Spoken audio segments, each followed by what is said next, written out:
You're listening to the Mind Over Murder podcast. My name is Bill Thomas.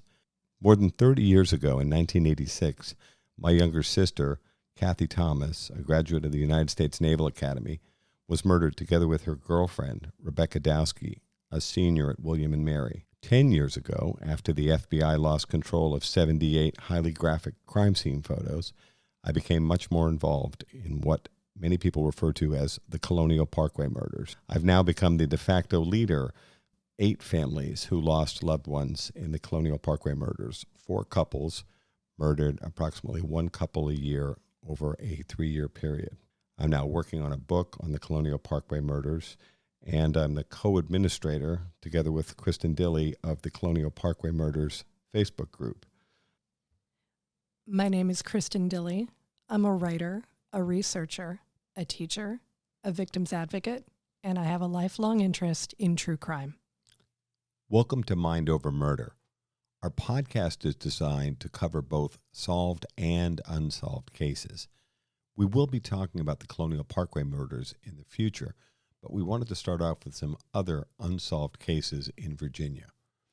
This is part 1 of a 2-part discussion of the 2009 murder of Heidi Childs and David Metzler at Caldwell Fields. Next week, we'll be joined by former Blacksburg police officer turned lawyer Lisa Lucas Gardner to discuss the Childs-Metzler case and her years of advocacy. This is Mind Over Murder.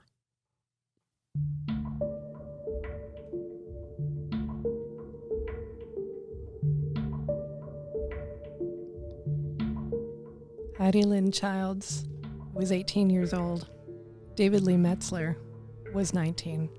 They were high school sweethearts who'd been dating for 4 years, and they were murdered in the Caldwell Fields area outside of Virginia Tech in August of 2009. Today we're here to talk about their case. This is Mind Over Murder.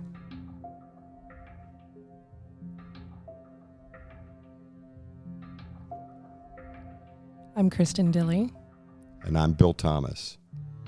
You're listening to Mind Over Murder. Today we're going to go ahead and talk about the Heidi Lynn Childs and David Lee Metzler murders. 2 high school sweethearts were found brutally murdered in the Caldwell Fields area outside of Virginia Tech in Blacksburg, Virginia. This crime took place in August 26th of 2009, and 10 years on, we still have no answers. Let's talk a little bit about Virginia Tech as a place. Virginia Tech is a very large college with more than 33,400 students, 26,600 undergrads, and 6,780 graduate students. In a town, Blacksburg, Virginia, with a population of 46,000. So when you think of a college town, Blacksburg, Virginia sounds like it's completely swamped with students come each late August. Absolutely. When the school empties out, it's just the folks in Blacksburg. But when it comes back and kids arrive back again in August, the place really gets hopping. Heidi and David were starting their sophomore year at Virginia Tech in 2009. Heidi was a biochem major who was planning on switching to pre-med, and David was an industrial systems engineering major. 2 very smart kids. Interestingly, Virginia Tech has a history of sad and violent incidents that we'll get into in a future podcast. But these 2 students seemed like very promising young people, high school sweethearts, both attending college in a very challenging academic environment, but a place where they were really thriving. They had known each other for quite a bit of time and had dated for quite a bit of time before attending Virginia Tech together. And they also attended Heritage Baptist Church together. They actually both played guitar, and it was guitar that they were going out to practice when they decided to leave Heidi's apartment on the night of August 26th to go to Caldwell Fields and practice in a beautiful environment. And there's something about that evening, though, that Kristin, they were supposed to be on some sort of special date, and I don't think it's ever really come out exactly what was supposed to be special about that evening. No, that hasn't been reported, other than the fact that, it was a beautiful evening by all accounts. Southwest Virginia is a beautiful place. Having been to college there, I can attest to that personally. And David had said that he wanted to play a new song for Heidi. And the two of them decided that the best place to do that was Caldwell Fields. And how far is Caldwell Fields from the campus? It's anywhere from 12 to 15 miles from campus. So fairly nice place to get away from the hustle and bustle and craziness of people moving back into college. Mm-hmm. So a 20 or 25-minute drive, you would say? Sounds about right. Caldwell Fields is part of the Jefferson National Forest. So it is a common recreation area for college kids and for locals. Plenty of places nearby to hike. And there's even a public shooting range nearby, the significance of which we will come back to a little bit later. Mm-hmm. And people seem to go back and forth between referring to these murders as the Caldwell Fields murders and the Childs Metzler or Heidi Childs David Metzler case. Correct. So for our listeners, you'll probably hear both of those denotations throughout the next. So what else do we know about that evening, the evening in question? Well, we do know that they left Heidi's apartment around 8 o'clock on that particular evening, and they took David's Toyota, his 1992 Toyota, out to the Caldwell Fields area. And it was in that car that they ultimately met their demise. We don't know what precisely happened to them out there on that evening. Details that have been released about the crime have been few. But we do know that sometime between 8:25 and 10 that night, Heidi and David were brutally murdered by an assailant with a .30 caliber hunting rifle. So the Virginia State Police, who are the lead agency here, have narrowed the timeline to a fairly tight hour and a half or so. So we took 8:25 p.m. to be a starting time of about 8 from campus or their apartments, plural, and then heading out to Caldwell Fields. Do we know how we've determined that the shooting took place before 10 p.m.? I haven't run across that in any of the reports that I have seen, but they have narrowed it to that window pretty significantly. So I'm curious as to how they came to that particular conclusion. The bodies are not found until the following morning at 8 o'clock, correct? Correct. They were found at 8 o'clock the next morning by a man who was walking his dog through the Caldwell Fields area. And what did he find when he got there? Well, David was inside the car. Heidi was on the outside. Maybe she saw their assailant and tried to escape out of the car. The police did not release a lot of information about the positioning of the bodies, their injuries, or really anything. Even the number of shots fired has never been released. No, not even the number of shots fired. A quote from one of the articles that I read in preparation for the episode has characterized the murders as brutal and ugly, but we do not know anything beyond that. And a .30-06 is a hunting rifle, a high-powered weapon, and it sounds like this was probably fired at close range. I would imagine so, yeah. And I guess it's more than possible that Heidi escaped the car and began to run, but didn't make it far. That seems like a pretty reasonable supposition to me. Heidi's purse was missing from her car. David's car, I'm sorry. But that is a detail, strangely, that was not released until 2012, 3 years after the murders. Now, as someone who's been through this over 30 years, I find the holdback of the details of what was missing from the car to be unusual. Let me explain. Law enforcement will hold back details from a crime scene. And the reason they do that is if a tip comes forward and they can use one of those holdbacks as a way of questioning whether or not this tip is valid. So in other words, let's say someone said they observed Heidi and David's murder. They might ask that person questions, or if a suspect is identified, they ultimately, in questioning that suspect or group of suspects, will be asking him or her questions that only the killer would know, because the only people that were there, ostensibly, are Heidi and David and the perpetrator and any potential witnesses. But only someone who was there and lived to tell the tale would be able to provide these details. I was always struck by the fact that the Virginia State Police chose to hold back a whole list of items that were missing for 3 years. And let's go through the list, and then I'll get into why I think this is a strategic error. Excellent. So among the items that were missing from the car was Heidi's purse, which had a silver Motorola Razr phone. This is 2009, remember. A silver Sony CyberShot camera, her credit card, and her Virginia Tech student ID card, the Hoagie passport, as it was called, and a Virginia Tech lanyard. Now, I remember seeing the press conference in 2012, and they went into a great deal of detail with photographs of what the Sony camera would have looked like, what the Motorola Razr phone looked like. Of course, a lot of us knew that phone because it was very popular at the time. Oh, yeah. But this just struck me as so odd, because this is a situation where I think law enforcement has a strong tendency to not trust the public.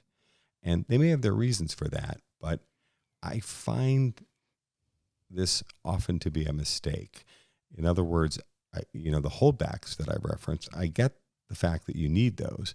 But in this example, in 2012, 3 years after the murders, then the Virginia State Police and the other agencies decide to release, be on the lookout for these 5 or so items. And what a challenge for the public to remember back 3 years prior. Was there anybody who was, showing up with a phone or a digital camera that, they didn't previously have? It seems like such a missed opportunity, and that's why I'm frustrated to have a 3-year gap between 2009 and 2012. Absolutely. I mean, it would be very, very difficult to remember from even a month previous, much less 3 years previous. Oh, yeah, I remember somebody who had a brand new Motorola silver Razr phone. They don't normally have that. I wonder if that could mean anything. Certainly that is very, very odd that they would choose to hold that back for 3 years. In the press conference in 2012, when this list of items was released, one other piece of information was released as well. And that was that there was DNA evidence, I'm quoting here, DNA evidence in the form of fingerprints was found at the scene. Now, that could be a variety of things. That could be fingerprints on the vehicle, David's Toyota. It's also possible to extract fingerprints and sometimes touch DNA from bullets, either from cartridges, which may be ejected from certain types of weapons, and now even from bullets that have entered a body or gone through a body in this example. Forgive me if I sound like I'm being too graphic. But there are techniques available now to extract DNA from a variety of sources. Our friend Jared Bradley, who who runs the company called MVAC, has extracted with great success DNA from a variety of different sources where this was not available before, including things like fabric, touch DNA, rocks, murder weapons, and bullets, both cartridges and bullet fragments.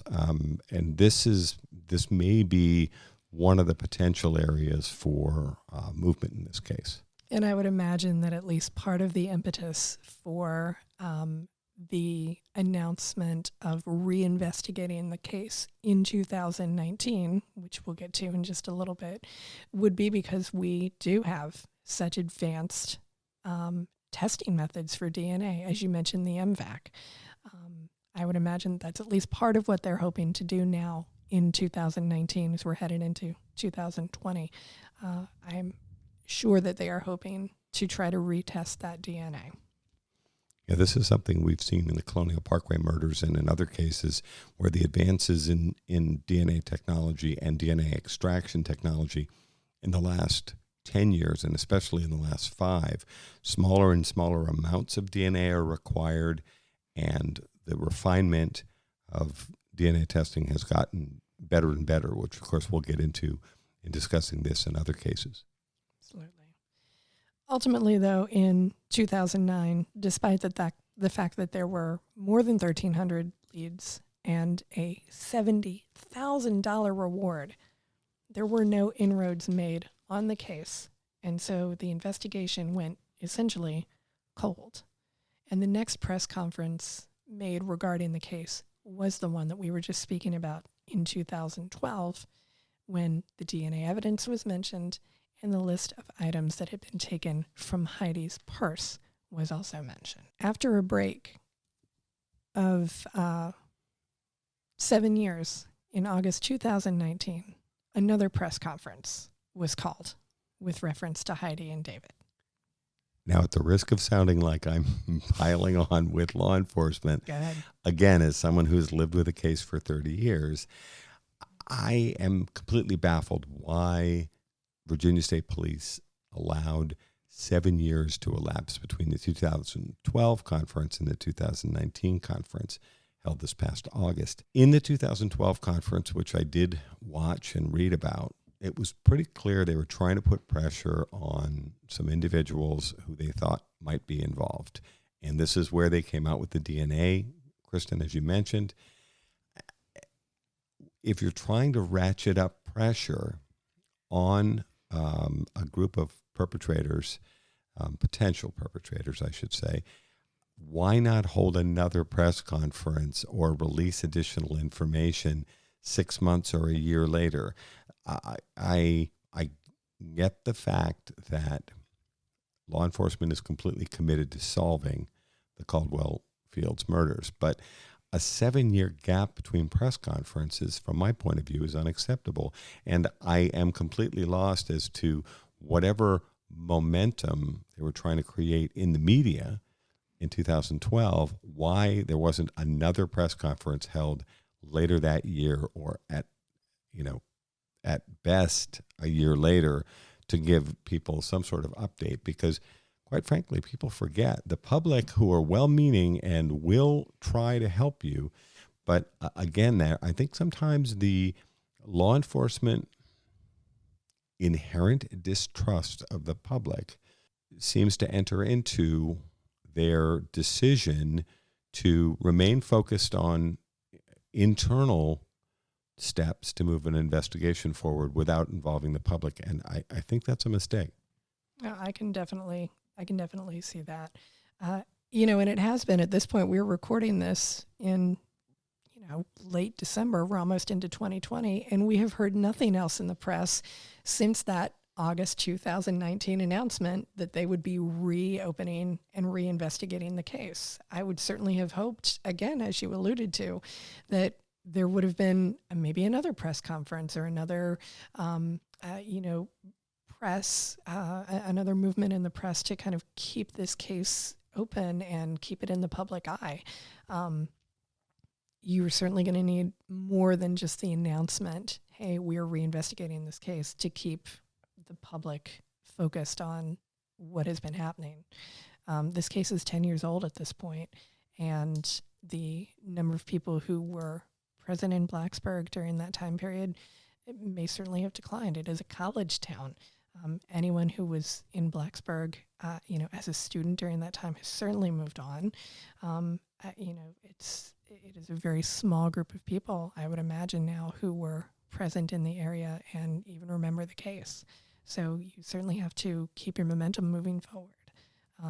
25% of the student population is going to be turning over every single year. Exactly. And these folks are going to be then distributed all over Virginia and all over the country as they pursue their careers and their lives. And people forget. And I think this is a huge mistake. And I think we see this in this case and any number of other cases, the failure to keep the case in front of the public. And, I know people will be shocked sometimes when we're talking about our case, and people will be saying it's been more than 30 years, or in this case, 10 years now for Childs and Metzler, and their families have been waiting an entire decade for answers, and that inherent distrust of the public is very, very problematic, I think. And it has been posited by some of the experts on this case that I've been talking to. In this case, the woman who runs the Caldwell Fields Facebook page, that the murder of Heidi Childs and David Metzler may have been overshadowed somewhat by other criminal cases that had happened around them. There was, of course, the Virginia Tech massacre in 2007, and she feels that, maybe Heidi and David's murder was downplayed to avoid the idea that Virginia Tech was an unsafe place to be. It's an interesting observation. So that the Virginia Tech massacre was 2 years prior. It was 2007. And for a lot of people around the country, that might have even been the first time they'd ever even heard of Virginia Tech, despite the fact that it is a large and well-known school. Absolutely. But it is in kind of a quiet corner, the southwest corner of Virginia, out in the beautiful mountains of Blacksburg, not a school that necessarily everyone in the country has heard about, although they do have a very strong sports program and great academics. Absolutely. But it might have been the first time I'd ever heard of Virginia Tech. Certainly, I had not much awareness of it when the 2007 murders took place. Absolutely. And what a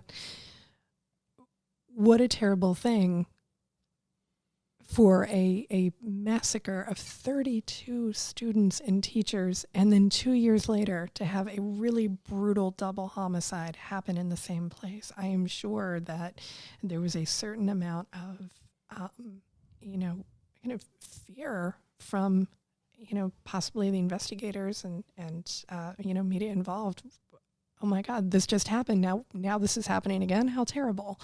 But respectfully, these two things are unrelated. That is true. And no one's trying to run down the school's reputation. Absolutely not. And I think that Caldwell Fields deserved all the publicity it got, and quite frankly, a lot more. Absolutely. I mean, ironically, Heidi Childs is the daughter of Don Childs, who was a longtime helicopter pilot for the Virginia State Police.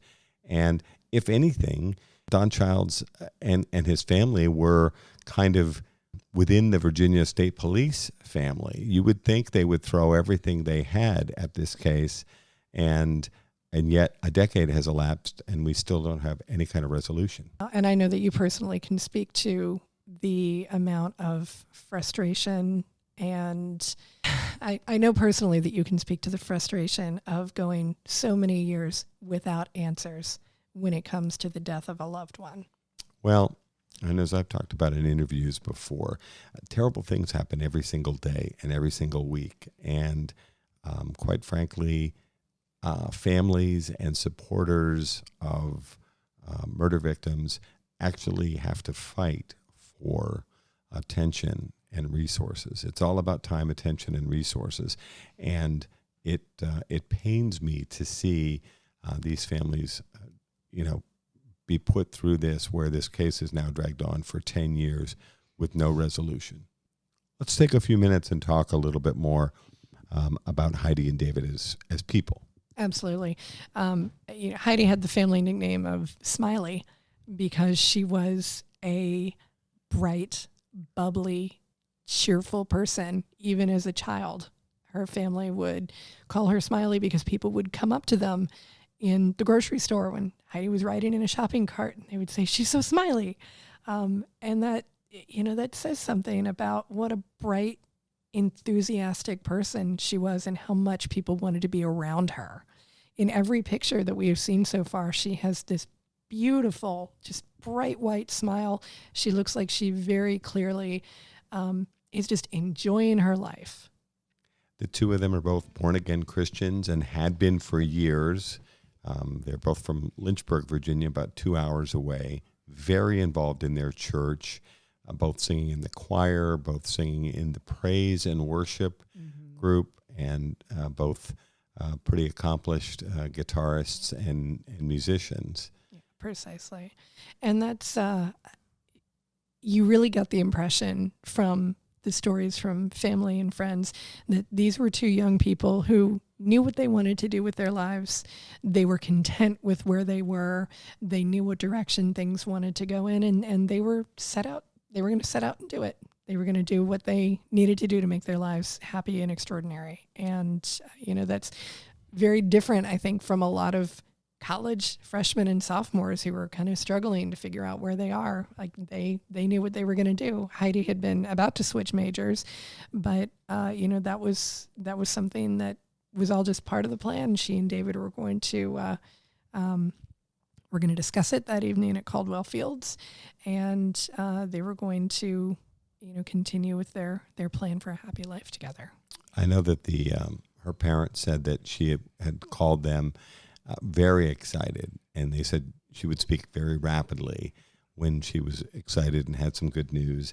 And Heidi had said she wanted to switch over to pre-med. So here's a young woman who, by all accounts, is brilliant and positive and full of life, and has now made a decision that she's going to go down the road towards at least planning on becoming a doctor. And apparently that was part of the discussion for that special evening.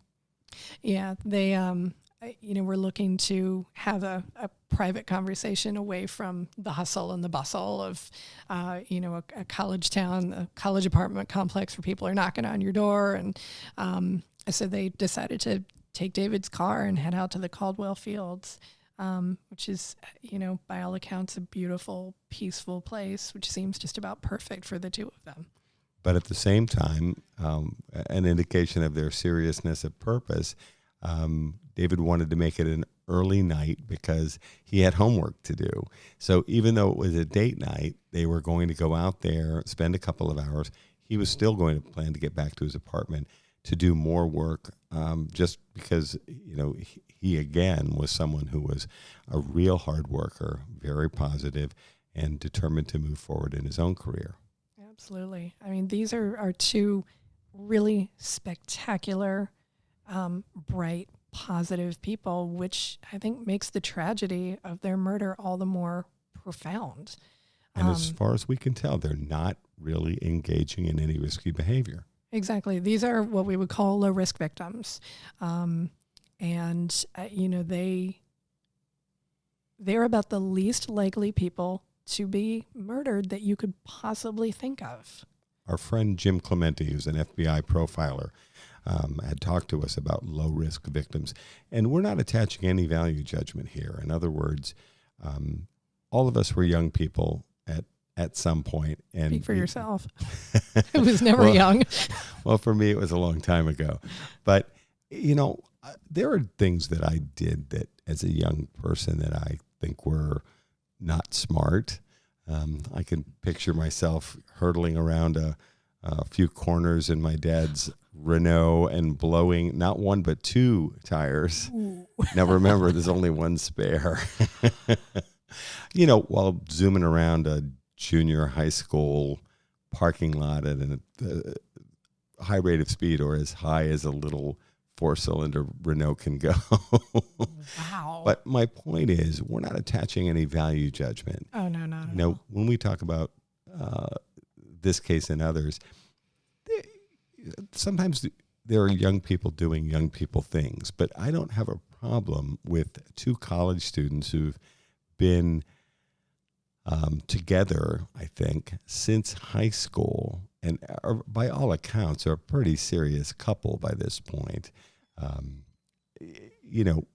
Deciding to go to a romantic place to have a conversation and plan their future, that doesn't strike me as intensely risky by any account.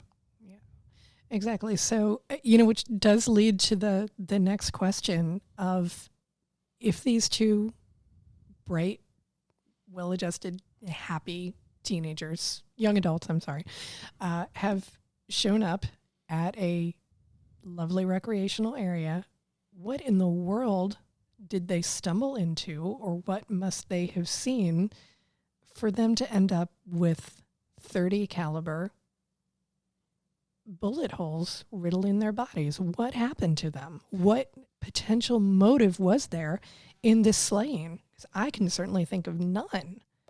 Well, these two don't seem like they have an enemy in the world. No one has a bad thing to say about them. I know there is sometimes a tendency to lionize the dead, particularly young people who've died so prematurely. But by all accounts, everything that people have to say about Heidi and David is incredibly positive.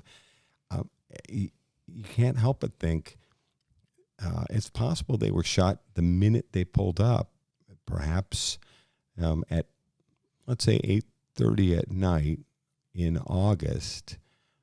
You'd probably be getting dark by that point. Oh, certainly, yeah.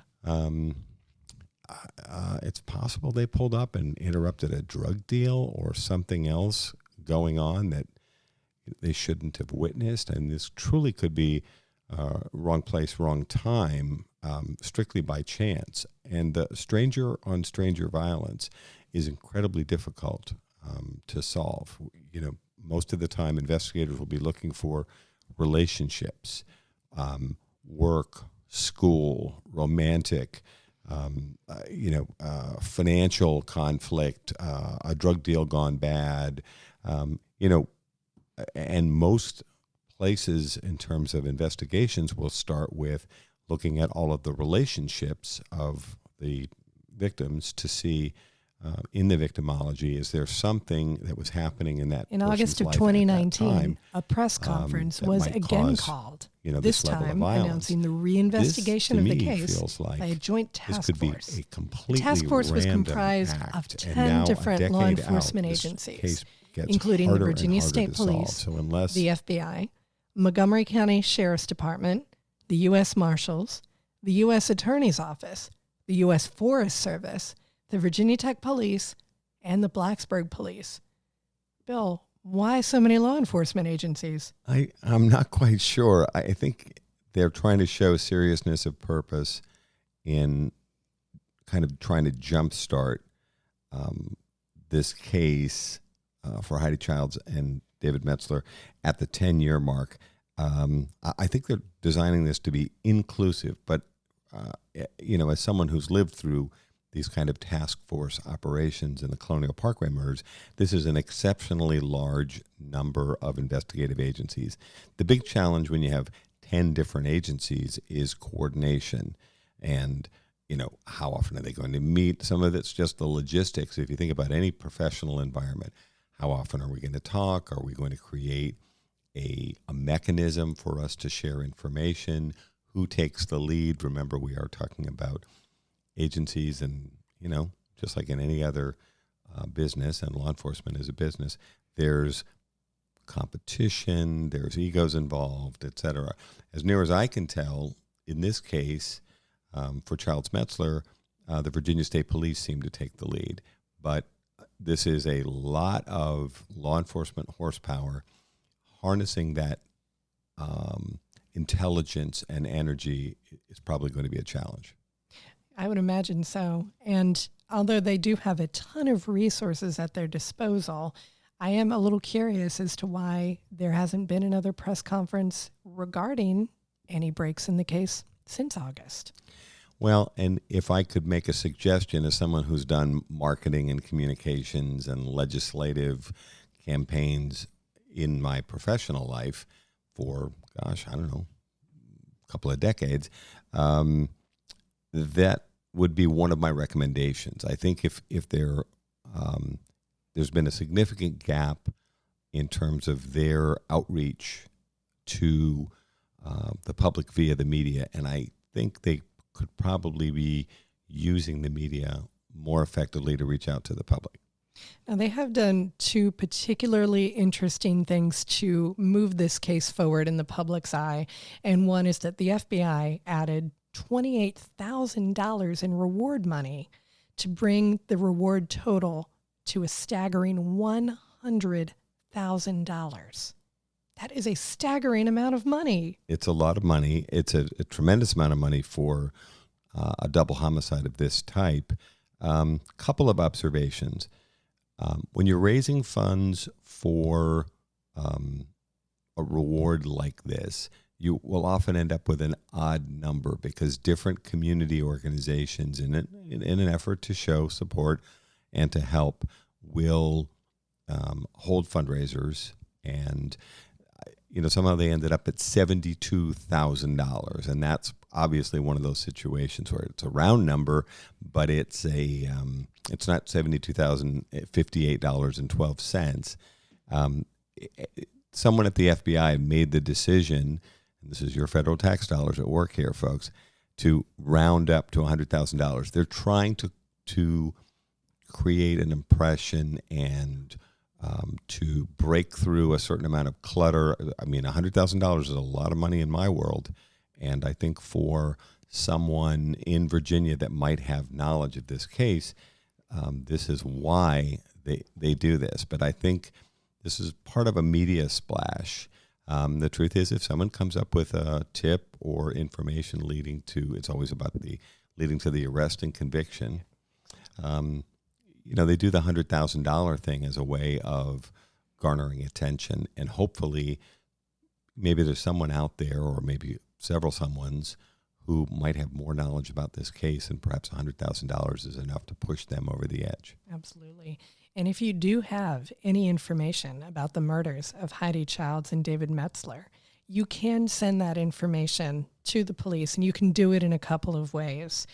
There has been a website set up for this case specifically by the Virginia State Police.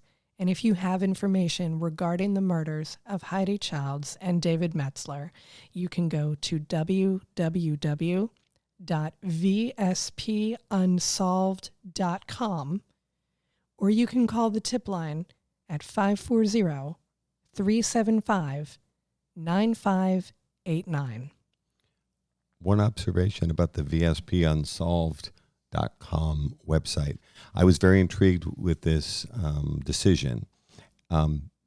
Obviously, the vspunsolved.com web address can be used for lots of other cases. My first question when I looked at it was, are they seeking information in other unsolved cases?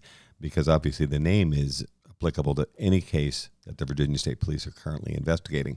Interestingly, they're not. Right now, the only case that's featured on this website is Childs Meltzler. I am a little curious as to why that is as well. I don't know if prior to this, the Virginia State Police have advertised for tips in this way before. Maybe this is a new strategy. Maybe this is a new strategy for them. But certainly it was very interesting to take a look at that website and learn that it is solely for, at this point, Heidi and David's murder. Now, Virginia State Police have used similar techniques, for instance, in the Route 29 stalker case, which we'll be talking about in a future episode. The Alicia Showalter Reynolds murder as part of the Route 29 stalker case. the state police did use, similar outreach. But I find this very striking. I think this is a good thing. And I'd love to see the Virginia State Police use this kind of technique more often, not less, because the truth is, this social media environment that we live in, there's so much opportunity to get the word out to people directly. Obviously, newspapers, the radio, television, traditional media, I'm putting air quotes around that, is incredibly important. But using social media like this and giving people an opportunity to provide information, interestingly, too, this is the first time I remember the Virginia State Police being very explicit that they would accept tips from anonymous individuals. I'm sure they've done it before, but they're really emphasizing that. And they have said at the August 2019 press conference that they think there are people who have information about this case. 10 years has gone by, relationships change, people move, people die. So the dynamic between individuals that might have some information could be very different here we are in 2020 just about, than it was 10 years ago. So there may be an opportunity here. And of course, we have a lot of experience too using social media to help push our case forward. The two of us are co-mods on the Colonial Parkway Murders Facebook page. There you are using that young people lingo. What's a mod? Moderator, as you well know. And I like to think of myself as a co-moderator, but not a mod. And we have had, I think, quite a bit of success in the time that our Facebook page has been up in getting tips from people. And we do want to take the opportunity to thank everybody who has followed our page, liked the page, and taken the time to give us information that they feel, may help us as we continue down. It will now be year 34 for the start of the Colonial Parkway Murders case here fairly soon. And, we do really embrace the opportunity to get the word out via social media about this case. Well, and in the Childs Metzler example, they're putting $100,000 on the table, and I would urge anyone who has any information, even if they've given it to the police before, they are redoubling their efforts, and I have to praise them for this. And the Childs and Metzler families were there at the press conference and talked about how they've dealt with the loss, and I have a lot of admiration for them. I've not had any personal contact with these families. I have often spoken to other murder victims' families as a way of showing support, but I think the families have handled this loss with a great deal of grace. And anyone that has any information that could be valuable, I think now's the time. And I think the task force will be aggressive about their follow up, and because they really are trying to put this case over the finish line. And there are 2 Facebook groups that you can join if you are interested in the Caldwell Fields case. Those are the Caldwell Fields Murders and the Heidi Childs and David Metzler Memorial Group, both of which are on Facebook. And I would encourage anyone who is interested in this case to follow those pages and to engage in dialogue whenever possible. Because it is so important to continue talking about these cases so that these families can have some resolution, I think is the best word. I know closure is not the one that tends to work well, but some resolution to this and ultimately see justice done for Heidi and David. Yeah, it's funny. I think one of the challenges, it's a small one, but for me personally, probably because I'm not from Virginia and didn't grow up near Blacksburg, the Caldwell Fields name is not as meaningful to me on a personal level as Heidi Childs and David Metzler are, because it may be because I'm the brother of a murder victim. Now it's funny, we call the Colonial Parkway murders, and 8 young people were apparently murdered as part of that. obviously we couldn't give it, 8 young people's last names.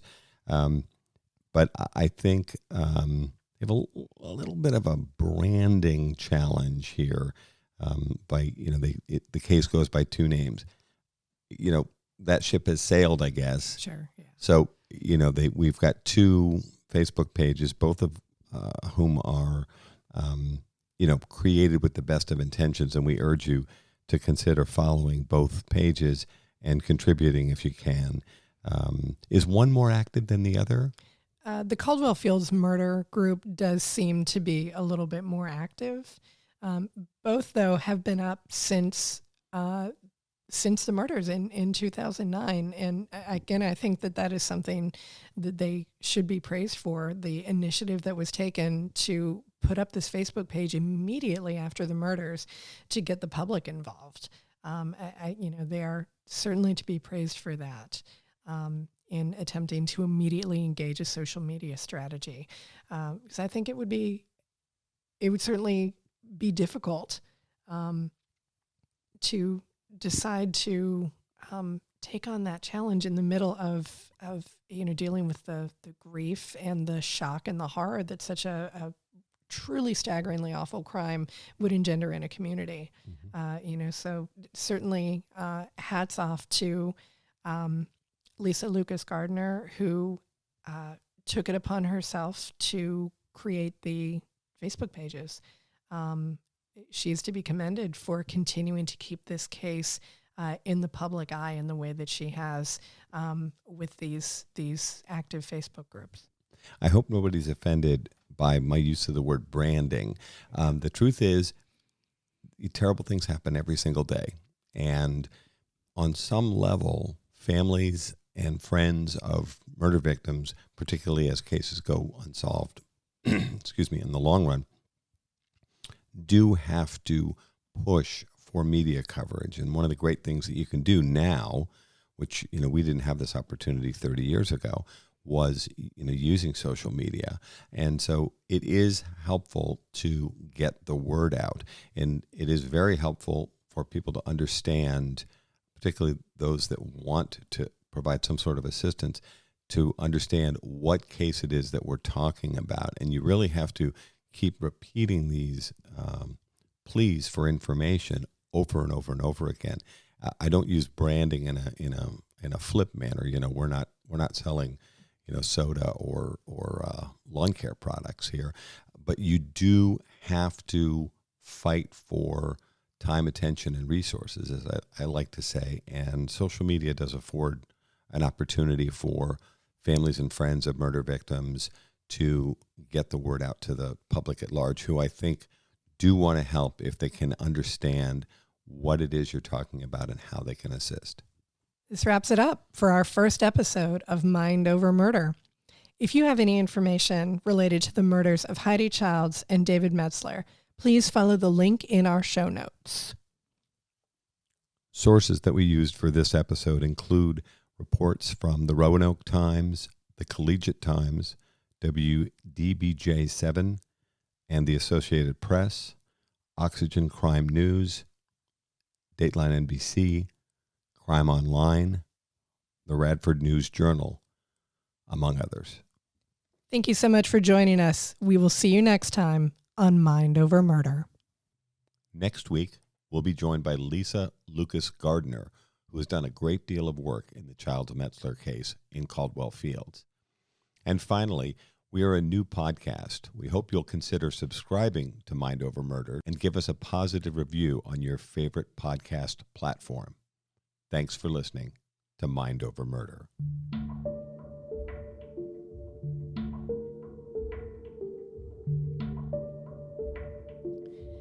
Mind Over Murder is a production of Absolute Zero and Another Dog Productions.